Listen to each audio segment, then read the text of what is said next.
आज के टॉपिक में हम डिस्कस करेंगे inter state council standing committee के बारे में। हाल ही में अभी न्यूज़ में इसलिए है क्योंकि रिसेंटली ही इंटर स्टेट काउंसिल जो है ये रिकॉन्स्टिट्यूट की गई है।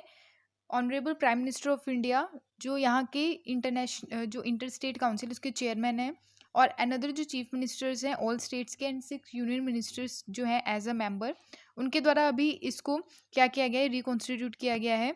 10 यूनियन मिनिस्टर जो हैं वो परमानेंट इन्वाइटीज हैं। क्लियर। तो इंटर स्टेट काउंसिल में गवर्नमेंट के द्वारा ऑल्सो रिकॉन्स्टिट्यूट किया गया स्टैंडिंग कमेटी को of the inter state council with union home minister as a chairperson. उसी के साथ चीफ मिनिस्टर जो रहेंगे आंध्र प्रदेश के, Assam, Bihar, Gujarat, Maharashtra, Orissa, Punjab and Uttar Pradesh also inter state council के मेंबर हैं, और साथ ही साथ जो स्टैंडिंग कमेटी है of the inter state council. अब हम बात करते हैं इंटर स्टेट काउंसिल आखिर होती क्या है। हमारे कॉन्स्टिट्यूशन में आर्टिकल 263 के तहत यहाँ पे इस्टेब्लिशमेंट की गई इंटर स्टेट काउंसिल की। इंटर स्टेट काउंसिल एक नॉन परमानेंट कॉन्स्टिट्यूशनल बॉडी है जो सेटअप की जाती है प्रेसिडेंशियल ऑर्डर के तहत, और इसको 1928 मई को सेटअप किया गया। जो रिकमेंडेशन किसकी रही, सरकार या कमीशन की। इससे रिलेटेड, कमीशन से रिलेटेड पता नहीं कितनी बार एग्जाम में क्वेश्चन पूछा गया है। आई थिंक पंजाब का जो एग्जाम था उसमें भी इससे रिलेटेड क्वेश्चन आया था। तो ये रिकमेंडेशन जो है, जो इश्यूज रहते हैं, इंटर स्टेट डिस्प्यूट हो गया, सेंटर स्टेट डिस्प्यूट हो गया, सेंटर यूनियन टेरिटरी रिलेशन, जो तो रिलेशन में भी यहाँ पे बात की जाती है कि सेंटर स्टेट में रिलेशन कैसे बना के चलेंगे, कोई डिस्प्यूट हो गया तो उसको भी रिसॉल्व कैसे करना है। तो ये not a permanent constitutional body, और इस्टेब्लिश इसको किया जाता है any time by the presidential order के तहत। उसके अलावा हम लोग बात करते हैं इसके बारे में डिटेल में, और भी चीज़ें जानते हैं। प्रोसेस जो रहता है वर्किंग का, एग्जिस्टिंग अरेंजमेंट यहाँ पे किए जाते हैं यूनियन एंड स्टेट गवर्नमेंट के बिटवीन। तो गवर्नमेंट यहाँ पे कॉन्स्टिट्यूट किया गया गवर्नमेंट के द्वारा एक कमीशन 1988 में, जो चेयरमैनशिप थी किसके अंडर, जस्टिस RS सरकारिया के अंडर। इंपॉर्टेंट रिकमेंडेशंस इनके द्वारा दी गई सरकारिया कमीशन के द्वारा कि कैसे हम लोगों ने एक परमानेंट इंटर स्टेट काउंसिल को सेटअप करना है। अकॉर्डिंग टू दी यहाँ पे आर्टिकल 263 जो है ये, इसमें प्रोविजंस रखे गए इंटर स्टेट काउंसिल के। इंटर स्टेट काउंसिल जो है ये एक रिकमेंडेटरी बॉडी है, यानी कि ये क्या करती है, एडवाइस देने का काम करती है। उसके अलावा यहाँ पे एम्पावर किया जाता है इन्वेस्टिगेट कैसे करना है, डिस्कशन कैसे करना है अगर कोई कॉमन इंटरेस्ट है between the union and state government के between.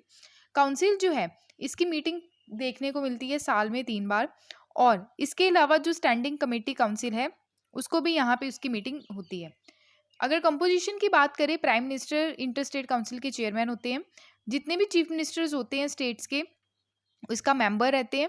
Chief minister union territories having legislative assembly, वो चीफ मिनिस्टर, वो यूनियन टेरिटरी के चीफ मिनिस्टर जहाँ पे लेजिस्लेटिव असेंबली है।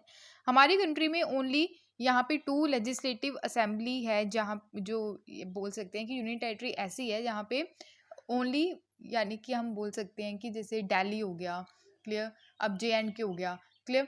तो यहाँ पे क्या चीज़ रहेगी, ये ऐसी 2 यूनियन टेरिटरी यहाँ पे खुद की लेजिस्लेटिव असेंबली है। एडमिनिस्ट्रेटर्स की अगर बात करें, यूनियन टेरिटरीज यहाँ पे लेजिस्लेटिव असेंबली नहीं है। गवर्नर्स रहेंगे स्टेट्स के under presidents rule and governors rule in the case of जैसे JNK मेंबर्स। 6 मेंबर्स जो है कैबिनेट रैंक के यहाँ पे मेंबर्स रहते हैं ऑफ द मिनिस्टर, जो नॉमिनेट किए जाते हैं प्राइम मिनिस्टर ऑफ इंडिया के द्वारा। अब हम बात करते हैं स्टैंडिंग कमेटी के बारे में। स्टैंडिंग कमेटी जो है इंटर स्टेट काउंसिल की, इसको सेटअप किया गया 1996 में, और यहाँ पे कंसिस्ट किए जाते हैं जो मेंबर्स हैं।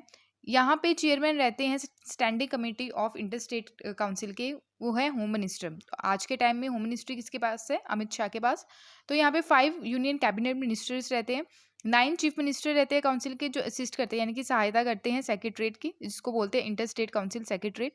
ये सेक्रेटरीट जो है यहाँ पे सेटअप किया गया 1991 में।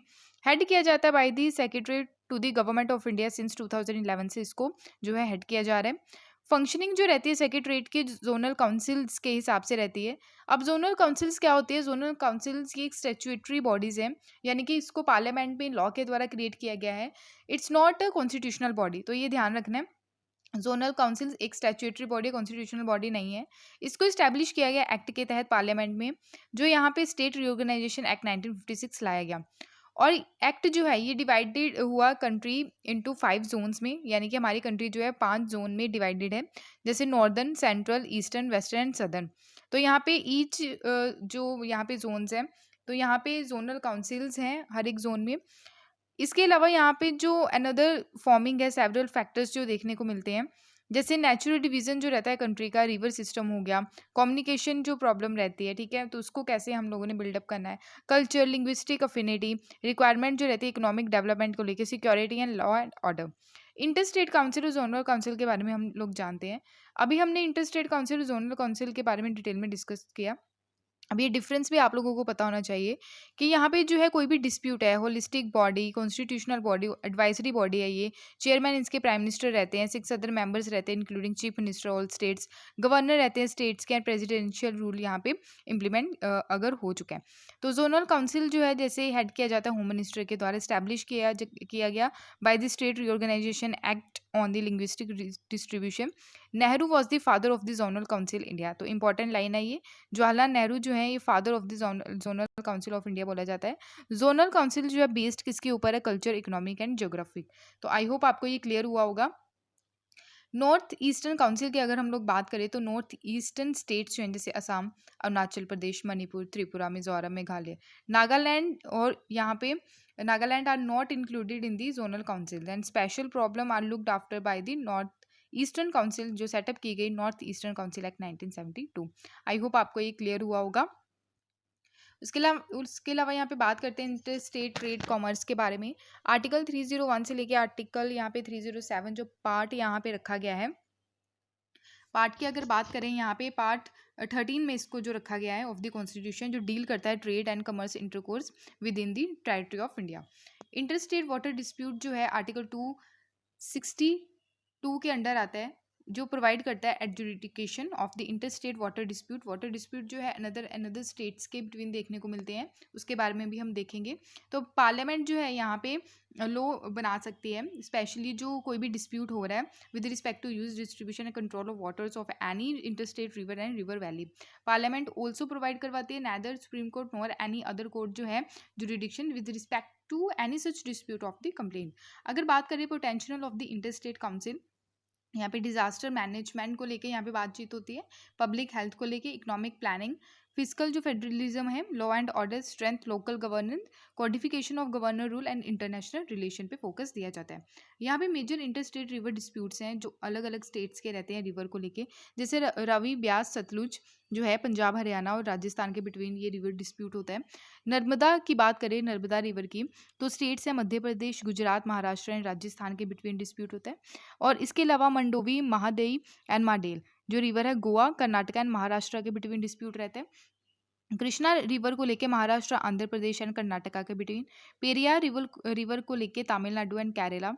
और इसके अलावा यहाँ पे कावेरी जो काफ़ी ज़्यादा न्यूज़ में रहता है, कर्नाटका, तमिलनाडु, केरला एंड पुडुचेरी के बिटवीन ये वाटर डिस्प्यूट है। गोदावरी की अगर बात करें तो महाराष्ट्र, आंध्र प्रदेश, तेलंगाना, कर्नाटका, उड़ीसा एंड मध्य प्रदेश। और यहाँ पे वमसधरा तो स्टेट आंध्र प्रदेश और उड़ीसा। तो इंपॉर्टेंट है, ये आप लोगों को याद रखना है। उसके अलावा यहाँ पे तो बता ही दिया आपको कौन कौन सी जो स्टेट्स हैं जिसमें वाटर डिस्प्यूट देखने को मिलता है। तो ये था इंपॉर्टेंट टॉपिक, आई होप आपको ये क्लियर हुआ होगा। अगर कोई भी डाउट होगा तो प्लीज़ कमेंट सेक्शन में डाउट्स को ज़रूर शेयर कीजिएगा। अगर वीडियो पसंद आए तो प्लीज़ लाइक, शेयर, सब्सक्राइब ज़रूर कीजिए। Thank you for watching my video. जय हिंद।